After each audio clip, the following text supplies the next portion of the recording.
Hello बच्चों, मैं हरेंद्र कुशवाहा, आपका टॉप एजुकेशन चैनल में स्वागत है। और आज हम लोग बिहार बोर्ड क्लास 5th का थर्ड लेसन पढ़ेंगे, द हाउस स्पैरो। स्पैरो मतलब बच्चों गौरैया, और हाउस मतलब घर या घरेलू, यानी द हाउस स्पैरो का मतलब घरेलू गौरैया। और बच्चों यह एक प्रकार का पक्षी है जो सामान्य रूप से सभी जगहों पर पाए जाते हैं और शायद आप लोगों ने इसे देखा भी होगा। तो बच्चों यह चैप्टर पढ़ने से पहले हम लोग वार्मर पढ़ेंगे। तो पहला वार्मर है, which words are most common in your locality, name some of them. Locality मतलब बच्चों क्षेत्र या परिवेश, और कॉमन मतलब साधारणतः, यानी आपके क्षेत्र में यानी परिवेश में साधारणतः कौन कौन से पक्षी पाए जाते हैं, उनमें से कुछ पक्षियों के नाम बताएं। और दूसरा वार्मर है, which of these birds do you like most and why. Why मतलब बच्चों क्यों, और लाइक मतलब पसंद करना, यानी जो पक्षी आपके क्षेत्र में पाए जाते हैं उनमें से कौन सा पक्षी आपको सबसे ज्यादा पसंद है और क्यों। उसके बाद तीसरा वार्मर है, what qualities of sparrows have you ever noticed. Noticed मतलब बच्चों ध्यान देना, और क्वालिटी मतलब गुण, यानी क्या आपने कभी गौरैया के किसी गुण पर ध्यान दिया है, यानी गौरैया क्या खाना पसंद करते हैं, वे कहाँ घोंसला बनाना पसंद करते हैं, कहाँ रहना पसंद करते हैं। तो बच्चों इन सवालों का जवाब आप लोग कमेंट बॉक्स में कमेंट करके बताइएगा। तो बच्चों इसके बाद अब हम लोग का चैप्टर है, there are several birds which are very common in our locality. Locality मतलब बच्चों क्षेत्र या परिवेश, और कॉमन मतलब साधारण, सेवरल मतलब कई, यानी हमारे परिवेश में साधारणतः कई प्रकार के पक्षी पाए जाते हैं, जैसे कौवा, तोता, मैना, कोयल, गौरैया। The house sparrow is one of them. One of them मतलब बच्चों उनमें से एक, और हाउस स्पैरो मतलब घरेलू गौरैया, यानी उन्हीं पक्षियों में से घरेलू गौरैया एक है। Sparrows are found in plenty in our locality. Plenty मतलब बच्चों प्रचुर मात्रा में, अधिक मात्रा में, अधिक संख्या में, और फाउंड मतलब पाए जाते हैं, यानी गौरैया हमारे क्षेत्र में यानी हमारे परिवेश में बहुत अधिक संख्या में पाए जाते हैं। They like to live with people. People मतलब बच्चों लोग, विद मतलब साथ, और लिव मतलब रहना, और लाइक मतलब पसंद करना, यानी वे लोगों के साथ रहना पसंद करते हैं। यानी बच्चों गौरैया पक्षी जो है वह लोगों के साथ रहना बहुत पसंद करते हैं। जैसे कि हम लोग चित्र में देख सकते हैं कि गौरैया किस तरह लोगों के आसपास उनके घरों में रहना पसंद करते हैं। So they make themselves quite at home in houses. Houses मतलब बच्चों घरों में, देमसेल्व्स मतलब वे स्वयं, और सो मतलब इसलिए, यानी इसलिए वे हमारे मकानों में शांति पूर्वक रहते हैं। Sparrows built their nests wherever they can. Wherever मतलब बच्चों जहां कहीं भी, जहां चाहें, और नेस्ट्स मतलब घोंसला, बिल्ड मतलब बनाना, यानी गौरैया पक्षी जहां कहीं भी चाहे वह अपना घोंसला बना सकते हैं, जैसे ऑन विंडो सिल्स यानी खिड़की के ऊपर या किनारे, the top of doors and almirahs. Almirahs मतलब बच्चों अलमारी, और डोर मतलब दरवाजा, यानी अलमारी या दरवाजे के ऊपर, एंड इन नुक्स एंड कॉर्नर्स, और घर के किसी कोने में या किनारे में भी अपना घोंसला बना सकते हैं। नुक्स एंड कॉर्नर्स मतलब बच्चों कोने में, किनारे।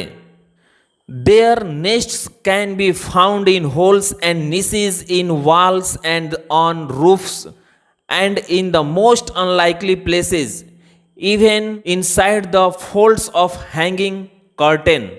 हैंगिंग कर्टेन मतलब बच्चों लटकते हुए पर्दे, अनलाइकली प्लेसेस मतलब असमान जगह, होल्स एंड निसेस इन वॉल्स यानी बच्चों दीवाल में, बिल या दरारों में, ऑन रूफ्स मतलब छतों पर, कैन बी फाउंड मतलब पाया जा सकता है या पाए जाते हैं, यानी उनका घोंसला किसी भी बिल, दीवारों के दरारों में, छतों पर या अधिकतर असमान जगहों पर, यहां तक कि लटकते हुए पर्दों के तहों के भीतर भी पाए जाते हैं।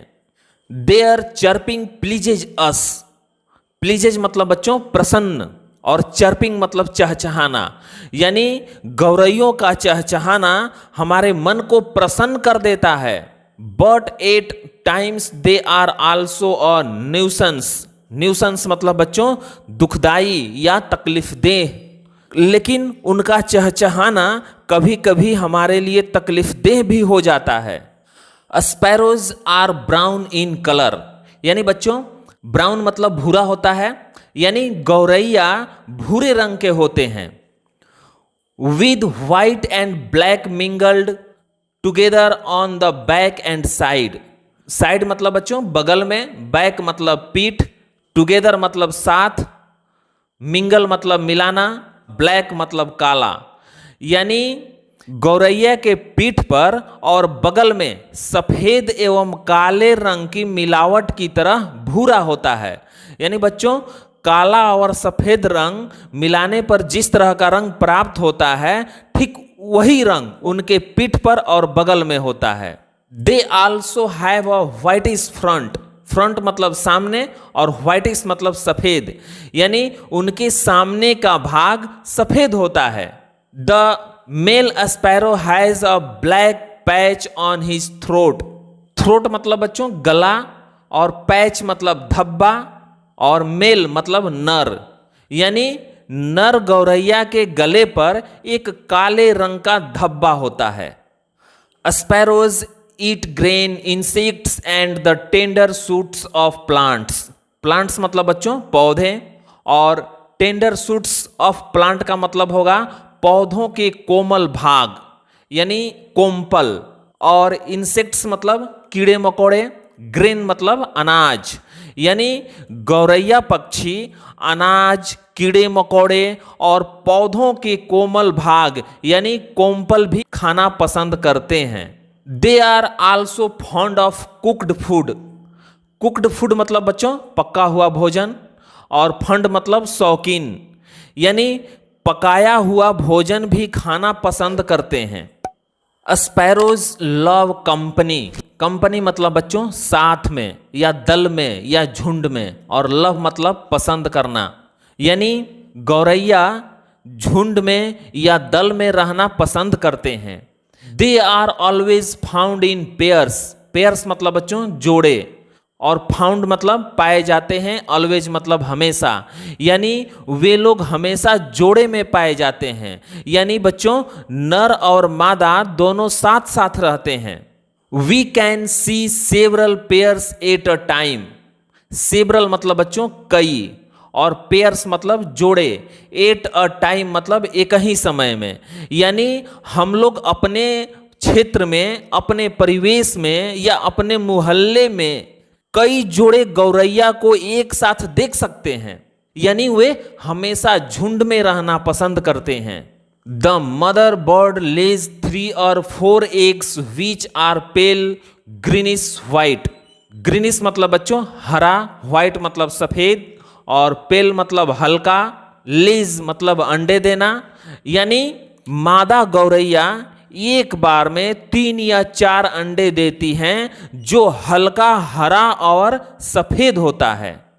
Sparrows are known to raise several families in a year, in a year मतलब बच्चों एक साल में, और फैमिलीज मतलब परिवार, सेवरल मतलब कई, यानी गौरैया पक्षी साल में कई परिवारों का पालन पोषण करने के लिए जानी जाती हैं। नोन मतलब बच्चों जानी जाती हैं।